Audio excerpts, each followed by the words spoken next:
Assalamualaikum warahmatullahi wabarakatuh. Apa kabar kalian semua, anak-anakku Empat Mina dan Arafah? Ya, Ustazah doakan semoga kalian dan juga keluarga dalam keadaan sehat walafiat. Amin. Alhamdulillah ketemu lagi dengan Ustazah Nia di sini. Kita akan bahas tema baru kita, tema 3. Peduli terhadap makhluk hidup, subtema 1, hewan dan lingkungan rumahku.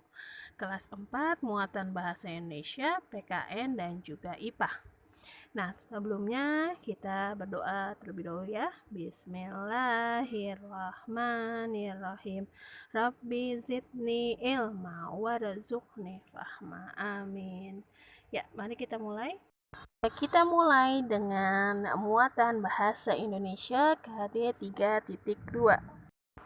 Nah, kali ini bahasa Indonesia akan membahas tentang materi wawancara. Nah, pengertian wawancara. Nah, wawancara merupakan kegiatan tanya jawab yang dilakukan untuk memperoleh informasi secara rinci tentang suatu hal atau peristiwa. Orang yang mewawancarai disebut pewawancara, sedangkan orang yang diwawancarainya disebut narasumber. Jadi bisa dikatakan wawancara adalah kegiatan tanya jawab yang dilakukan oleh pewawancara dengan narasumber untuk memperoleh informasi tentang suatu hal atau peristiwa. Baik, nah berikut hal-hal yang perlu diperhatikan sebelum, saat, dan setelah wawancara. Nah, setelah kalian ketahui apa itu wawancara, nah ini hal-hal yang perlu kalian perhatikan sebelum, saat, dan setelahnya. Nah, kalian bisa lihat secara jelas di buku tematik 4C kalian halaman 35. Ya, sudah dilihat? Nah, hal yang perlu kalian perhatikan sebelum wawancara. Yang pertama, pilihlah narasumber sesuai dengan topik wawancara. Ya, misalnya topiknya tentang kebersihan lingkungan rumah ya. Berarti kalian akan mewawancarai narasumbernya bisa Pak RT atau Pak RW ya. Nah, setelah itu hubungi narasumbernya untuk meminta kesediaan dan jadwal wawancaranya. Nah, sebaiknya mendatangi langsung agar dapat menjelaskan semua hal secara detail.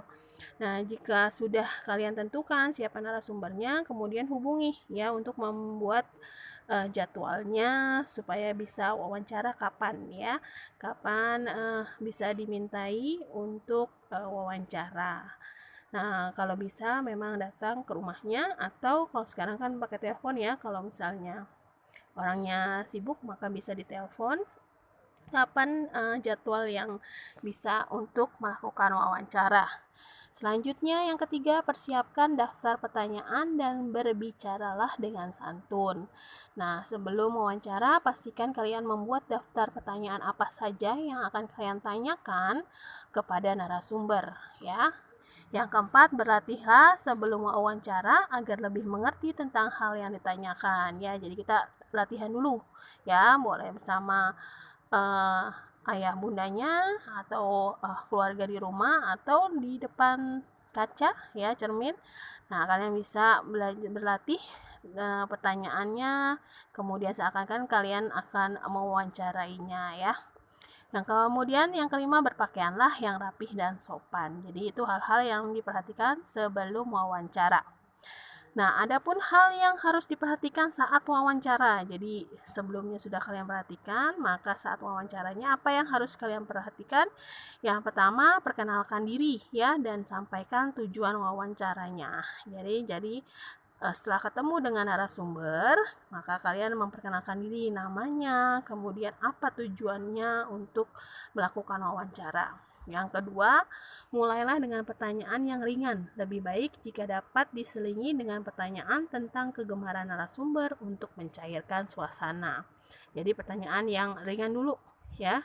Ya, pertanyaan misalnya siapa nama Bapak, kemudian umur, usia, tanggal lahir, kemudian pekerjaan sehari-hari dan sebagainya ya. Nah, di sela-sela kalian bertanya, diselingi dengan pertanyaan yang misalnya hobinya ya, yang sesuai dengan pekerjaannya atau topik yang akan kalian tanyakan atau hal-hal lainnya yang di luar pertanyaan yang kalian akan tanyakan, tapi untuk hanya sebagai selingan saja. Yang ketiga, setelah itu hubungkan dengan persoalan yang menjadi topik wawancara ya. Jadi wawancaranya sesuai dengan topiknya. Yang keempat, gunakanlah panggilan yang tepat dan sopan untuk narasumber serta nama lengkapnya. Jadi saat ingin melakukan wawancara, menggunakan panggilan yang sesuai dengan namanya, yang sopan ya. Ya, tidak memanggil dengan kata-kata yang atau bahasa yang kurang sopan. Yang kelima, jangan lupa untuk mencatat dan merekam selama wawancara berlangsung. Jika tugas ini kelompok, mintalah salah satu anggota untuk mencatat ya. Jadi kalau sendiri, jangan lupa untuk dicatat ya, dan juga untuk direkam saat wawancara. Jangan sampai sudah panjang lebar kalian lupa apa yang ditanyakan, ya sudah ya. Jadi backupnya kita dengan merekam ya, supaya apa yang ditanyakan kalian dapat simpan dan ulang kembali jika kalian lupa ya. Nah, kalau ada kelompoknya bisa salah satu mencatat, satu menanyakan ya. Yang keenam, dengarkan jawaban dan informasi penting dari narasumber dan hindari menyela agar informasi tidak terputus ya. Jadi kalian saat mendengarkan jawaban dari narasumber, dengarkan dengan baik sambil dicatat, dan juga jangan menyela atau memotong pembicaraan narasumber saat di tengah pembicaraan ya. Nanti akan membuyarkan ya, jadi nggak konsentrasi narasumbernya dan informasinya juga tidak sampai selesai. Yang ketujuh, hindari pengulangan jawaban dan pertanyaan yang berbelit-belit. Jadi langsung saja pertanyaannya apa ya, jangan muter-muter, malah dua-duanya narasumber dan penanya pewawancara tidak paham apa yang ditanyakan ya. Yang ke-8, catatlah informasi yang penting saja. Penjelasan narasumber tidak harus dicatat semua, jadi yang penting-penting saja yang dicatat ya. Nah, selanjutnya setelah saat wawancara sudah, maka apa yang harus dilakukan setelahnya? Nah, setelah wawancara pasti ucapkan terima kasih ya, karena sudah bersedia untuk diwawancarai. Kemudian meminta maaf jika selama wawancara ada hal yang kurang berkenan kepada narasumber ya. Maaf jika mungkin perilaku atau perkataan ada yang kurang sopan atau tidak berkenan. Yang terakhir, mohon diri dengan sopan ya. Setelah ucapan terima kasih, maaf, dan juga mohon diri, pamit ya dengan baik dan sopan. Ya, seperti itu. Baik, kita lanjutkan dengan cara membuat pertanyaan wawancara. Nah, pertanyaan yang diajukan saat wawancara itu bertujuan untuk menggali informasi secara rinci tentang suatu hal atau peristiwa. Nah, kalau kalian ingin mengetahui suatu hal atau peristiwa itu dengan baik atau detail, maka buatlah pertanyaan yang memang benar-benar menggali informasi dari peristiwa atau hal tersebut. Nah, pertanyaan wawancara dibuat seperti pertanyaan pada umumnya ya, yang menggunakan kalimat tanya. Nah, ini fungsi penggunaan beberapa kata tanya. Karena kita akan membuat pertanyaan, maka menggunakan kalimat tanya. Dan kalimat tanya itu pastinya menggunakan kata-kata tanya ya. Nah, ada apa saja? Yang pertama ada kata tanya apa. Nah, apa ini berfungsi untuk menanyakan hal atau peristiwa yang terjadi. Nah, dapat juga digunakan untuk mengawali wawancara atau hal yang bersifat umum dulu. Ya, misalnya kalau sehari-hari apa yang biasanya Bapak lakukan saat misalnya sedang libur tugas misalnya. Nah, karena kita akan mencontohkan untuk pertanyaan seorang peternak ya. Nah, narasumbernya adalah peternak, maka contoh pertanyaannya, apa hewan yang Bapak pelihara? Ya, seperti itu. Baik, yang kedua, nah kata tanya berapa. Berapa ini fungsinya untuk menanyakan jumlah atau banyaknya barang ya, jumlah. Nah, biasanya pertanyaannya seperti ini, berapa banyak hewan peliharaan Bapak? Nah, ini contoh dari pertanyaan untuk berapa. Kemudian yang ketiga, siapa? Berfungsi untuk menanyakan pelaku atau orang yang terlibat dalam kejadian tersebut. Jadi orangnya ya. Nah, contohnya di sini, siapa yang memelihara hewan peliharaan Bapak? Nah, dia pengen tahu nih siapa yang mengasih makan, yang merawat peliharaannya atau hewan ternaknya. Nah, jangan lupa menggunakan kata tanya siapa. Ya, setelah apa, siapa, dan berapa. Nah, selanjutnya ada kata tanya di mana. Nah, di mana berfungsi untuk menanyakan tempatnya, ya, terjadinya peristiwa itu menggunakan kata tanya di mana. Nah, contoh pertanyaannya, di mana Bapak membeli makanan hewan, ya, hewan peliharaannya di mana nih, pengen tahu ya. Kemudian yang kelima, kapan, itu berfungsi untuk menanyakan waktu, ya, terjadinya peristiwa. Nah, contoh, kapan Bapak memberi makan hewan peliharaan Bapak misalnya. Ya, jadi di mana itu tempat, kapan itu waktu, siapa itu mengenai bertanya untuk orang, ya, orang. Ya, selanjutnya Nah, yang selanjutnya kata tanya mengapa. Fungsi untuk menanyakan sebab terjadinya peristiwa. Nah, contoh pertanyaannya, mengapa kandang hewan peliharaan Bapak harus atau perlu dibersihkan secara teratur? Nah, itu menggunakan kata tanya mengapa. Dia pengen tahu ya.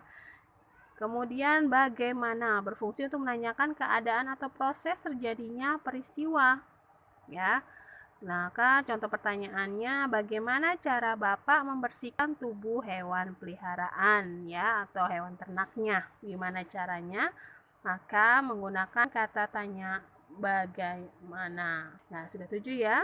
Apa, kemudian siapa, berapa, kapan, di mana, mengapa, dan bagaimana. Sudah kita pelajari kata tanyanya untuk membuat daftar pertanyaan saat wawancara. Nah, jangan lupa ya menggunakan tanda tanya.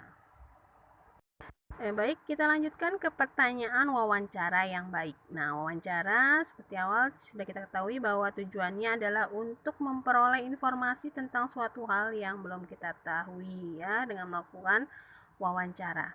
Nah, pertanyaan wawancara diajukan seperti saat melakukan percakapan biasa, mengalir atau tidak terburu-buru. Jadi santai tapi terarah, ya. Ada pertanyaan-pertanyaan yang diajukan kepada narasumber sesuai dengan daftar pertanyaannya dan ingin informasi apa yang ingin diketahui, ya. Tidak perlu terburu-buru saat bertanya atau melakukan wawancara. Nah, pertanyaan wawancara yang baik itu mencakup hal-hal berikut. Nah, yang pertama yaitu pertanyaan wawancara disusun secara runut atau berurutan, ya. Ini pertama yang umum dulu, ya. Seperti nomor 2 ini, ya. Pertanyaan dimulai dari yang bersifat umum menuju pertanyaan yang khusus, ya. Jadi berurutan atau runut, ya. Pertanyaannya dimulai dari bersifat umum dulu dan akan memudahkan untuk memperoleh informasi yang rinci mengenai suatu hal, ya. Yang umum tadi, ya, nama, kemudian mungkin pekerjaan, baru nanti ke hal yang khususnya. Cara memeliharanya, banyaknya hewan peliharaan, dan sebagainya. Yang ketiga, pertanyaan wawancara sebaiknya berkelanjutan. Jadi hal ini berarti pertanyaan wawancara harus saling berkaitan. Jadi satu sama lain harus berkaitan, ya, karena tadi, ya, runut, ya, berurutan. Kemudian yang keempat, setelah narasumber memberikan jawaban, kamu juga dapat menanyakan hal yang berkaitan dengan jawaban narasumber, ya. Jadi bisa dikaitkan jawaban narasumber yang ini, kalian bisa kaitkan dengan pertanyaan yang lainnya, ya, sesuai dengan pertanyaan yang akan diajukan kepada narasumber. Kita lanjutkan ke PKN, muatan PKN KD 3.2. Ya, PKN masih tentang hak dan kewajiban, namun kali ini hak dan kewajiban dalam memanfaatkan tumbuhan, ya. Kalau kemarin tema sebelumnya memanfaatkan energi, ya, sumber daya alam. Nah, ini memanfaatkan dari tumbuhan dapat dijadikan bahan makanan dan juga sebagai penghasil oksigen, ya. Pastinya, ya, tumbuhan kita gunakan untuk bahan makanan dan juga untuk penghasil udara kita, ya, oksigen. Nah, kita berhak memanfaatkan tanaman untuk memenuhi kebutuhan kita. Namun, kita juga memiliki kewajiban untuk memanfaatkan tanaman dengan bijak. Jadi ada hak dan kewajiban yang mengikutinya. Ya, contoh hak dan kewajiban memanfaatkan tumbuhan, ya. Contohnya buku tulis ya yang biasa kalian gunakan untuk menulis. Nah, ini berasal dari serat kayu pohon yang diolah. Ya, jadi pohon ditebang, kemudian diambil seratnya dan diolah untuk menjadi buku tulis. Nah, kita mempunyai hak ya untuk menggunakan kertas tersebut untuk menulis ya di keseharian kita. Tapi kita juga mempunyai kewajiban yaitu dengan menghemat kertas agar tidak banyak pohon yang ditebang. Jadi kamu jangan menyia-nyiakan ya kertas yang ada, jangan digunakan untuk hal-hal yang tidak penting ya. Kita harus menghemat kertas. Nah, setelah kita melakukan kewajiban-kewajiban kita tadi ya, menghemat kertas, kemudian kewajiban kita memelihara tumbuhan ya, menjaga agar tetap lestari dan tetap baik tumbuhan tersebut. Nah, barulah kita memperoleh hak kita seperti mendapatkan udara segar dan juga lingkungan yang sehat. Ya, kita lanjutkan muatan IPA KD 3.7. Kerusakan lingkungan, manusia berinteraksi dengan sesamanya maupun dengan lingkungan. Interaksi antara manusia dan lingkungan yang tidak seimbang akan menimbulkan berbagai masalah. Ya, tidak jarang manusia merusak lingkungan untuk kepentingan dirinya tanpa memperhatikan kelangsungan hidup hewan dan tumbuhan. Ya, jadi bersifat egois dan malah ujung-ujungnya membuat menjadi bencana alam atau bencana ya bagi manusia itu sendiri. Beberapa contoh kegiatan manusia yang menyebabkan kerusakan lingkungan. Yang pertama, membakar hutan. Nah, kebakaran hutan ini mengakibatkan pastinya hilangnya habitat atau tempat hidupnya dan juga sumber makanan bagi satwa maupun tumbuhannya ya. Nah, tidak hanya bagi mereka satwa dan juga tumbuhan ya, juga manusia itu sendiri membuat udara menjadi berpolusi ya, menjadi tidak sehat. Yang kedua, menggunakan bom dan pukat harimau untuk menangkap ikan di laut. Nah, menangkap ikan menggunakan bom dan pukat harimau mengakibatkan rusaknya terumbu karang dan kematian hewan laut lainnya. Sama dengan hutan ya. Di laut juga ada terumbu karang tempat hidupnya yang kalau menggunakan bom dan pukat harimau bisa merusak habitatnya. Lanjut IPA KD 3.1. Ya, selanjutnya IPA 3.1 ini tentang mengidentifikasi fungsi bagian tumbuhan. Jadi, bagian-bagian tumbuhan itu apa saja dan apa fungsinya? Kita lihat dari bagian atas dulu ada daun. Nah, daun berguna untuk membuat makanan atau fotosintesis ya. Itu terjadinya di daun ya. Kemudian ada buah. Nah, buah ini berguna untuk melindungi biji. Nah, ini bagian dari biji, maka setelah itu ada buah ya. Kemudian bunga berguna untuk perkembangbiakan. Jadi alat perkembangbiakan tumbuhan itu ada di bagian bunganya. Kemudian ada biji, yaitu sebagai calon tumbuhan baru. Tadi hasil dari bunga akan membuahkan biji gimana ya? Akan menghasilkan biji, kemudian biji akan menghasilkan buah. Seperti itu maksudnya. Kemudian batang. Nah, ini berguna untuk menyalurkan air dan juga zat hara ke bagian tumbuhan ya maksudnya.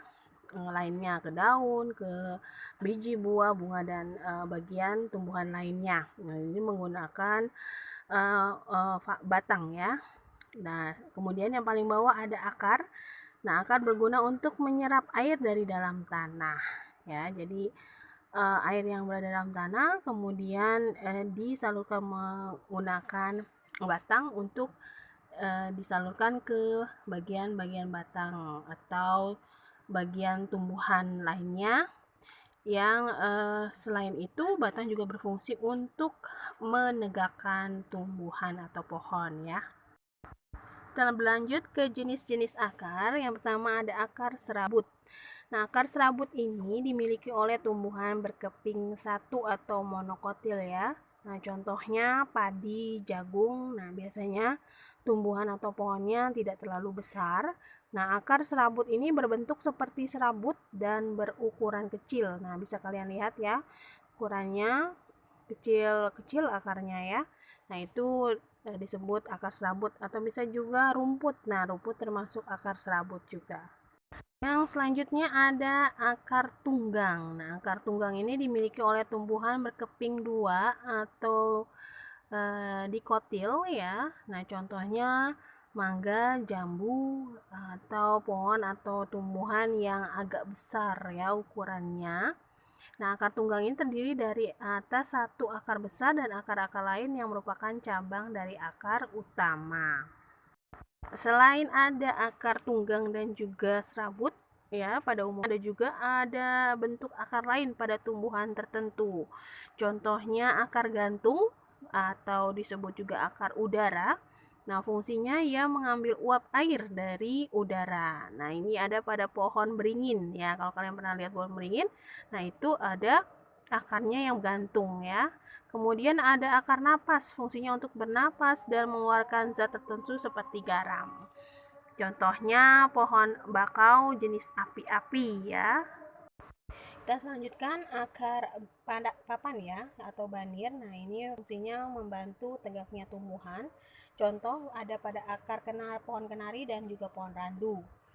Ada juga akar tunjang ya. Kalau tadi akar tunggang, ini tunjang ya, beda. Nah, fungsinya sebagai penahan tumbuhan agar tidak roboh. Nah, contohnya akar pohon bakau dan pandan ya. Kalau kalian perhatikan, untuk tumbuhan tertentu ini akarnya berada di atas ya, bukan di bawah. Karena memang melihat kondisi dari tempatnya ya, lingkungannya, mungkin dia beradaptasi jadi berada di bagian atas tanah ya, yang seharusnya pada umumnya akar itu berada di bawah tanah ya. Nah, ini untuk kondisi pada tumbuhan tertentu ya. Jenis batang sekarang, tadi sudah akar, sekarang batang. Nah, ada yang pertama ada batang berkayu. Nah, ini memiliki zat kayu dan kandungan air yang lebih sedikit. Nah, contohnya pohon jati, pohon mangga, dan juga pohon beringin. Dia lebih keker ya, atau lebih kuat kayunya. Batang berkayu, nah sekarang batang basah dan berongga ya. Nah, ini balikan tadi, kalau tadi keras, nah ini bertekstur lunak ya, karena mengandung lebih banyak air dan juga udaranya. Nah, contoh pada tumbuhan atau pohon bayam, seledri, kangkung, pohon kacang, jagung, dan juga bambu. Ya, setelah akar dan batang, kita ke bagian daun. Nah, daun dibedakan berdasarkan tulang daun ya. Ada jenis tulang daunnya, ada tulang daun menyirip. Ya, ini ada pada pohon besar ya, seperti rambutan, jambu ya. Kemudian ada pohon mangga. Nah, ada juga tulang daun melengkung. Nah, contohnya pada pohon atau daun sirih ya. Kemudian daun mangkuk ya, tahu daun mangkuk. Kemudian ada tulang daun menjari yang bentuknya seperti jari, ada 5. Nah, itu ada pada singkong dan juga pepaya. Kemudian ada tulang daun sejajar ya. Ini ada pada pohon atau tumbuhan jagung dan juga pandan ya, dan juga kelapa. Nah, ini daun berdasarkan tulang daunnya. Nah, jenis-jenis daun berdasarkan tulang daunnya. Ya, kita berlanjut ke bagian-bagian bunga. Nah, kita lihat di sini ada contoh bunga sepatu ya. Nah, kita lihat bagiannya yang A, yaitu tangkai bunga, yaitu menahan bunga agar tidak mudah terbawa angin ya. Kemudian yang B itu kelopak. Nah, ini melindungi bunga sebelum mekar. Jadi sebelum mekar dia berupa kelopak ya. Kemudian ada mahkota. Nah, mahkota ini yang berwarna-warni ya nantinya. Nah, ini gunanya untuk menarik perhatian polinator. Polinator itu hewan atau serangga ya yang digunakan atau dimanfaatkan untuk membantu penyerbukan ya pada tumbuhan ya. Penyerbukan itu jatuhnya benang sari ke kepala putik. Nah, itu reproduksi dari bunga ya. Nah, yang D itu, nah yang bentuk kuning-kuning berupa serbuk itu, nah itu alat reproduksi atau kelamin jantannya pada bunga. Sedangkan yang E itu putik, nah itu alat reproduksi atau kelamin betinanya ya. Jadi bedakan antara benang sari dan putik ya, jangan kebalik. Kalau benang sari untuk jantan, putik itu betinanya. Ya, kita lanjutkan ke bagian terakhir pada tumbuhan, ada buah dan biji. Nah, buah merupakan bagian tumbuhan hasil dari perkembangan bunga yang tadi ya sebelumnya. Nah, putik yang telah diserbuki oleh serbuk sari akan berubah menjadi biji. Nah, biji ini nantinya yang akan ditutupi oleh daging buah ya. Yang daging buah ini yang kalian makan pada saat makan buah. Nah, kalau contohnya di sini alpukat ya, kita belah, nah ada bagian-bagiannya, yaitu ada daging buahnya yang kita makan, kemudian ada bijinya yang di tengah-tengah itu, nah itu nanti akan menjadi bakal buah lagi ya, kemudian ada bagian luar, ada kulitnya. Nah ini merupakan bagian dari buah ya. Alhamdulillah sudah selesai materi kita kali ini. Ya, mohon maaf ya, agak banyak materinya, tapi insya Allah mudah-mudahan bisa kalian pahami ya, dan juga bisa menambah pengetahuan kalian. Terima kasih sudah menyaksikan video dari Ustazah. Mohon maaf atas segala kekurangannya. Sampai ketemu lagi di video Ustazah selanjutnya. Wassalamualaikum warahmatullahi wabarakatuh. Tetap sehat dan semangat.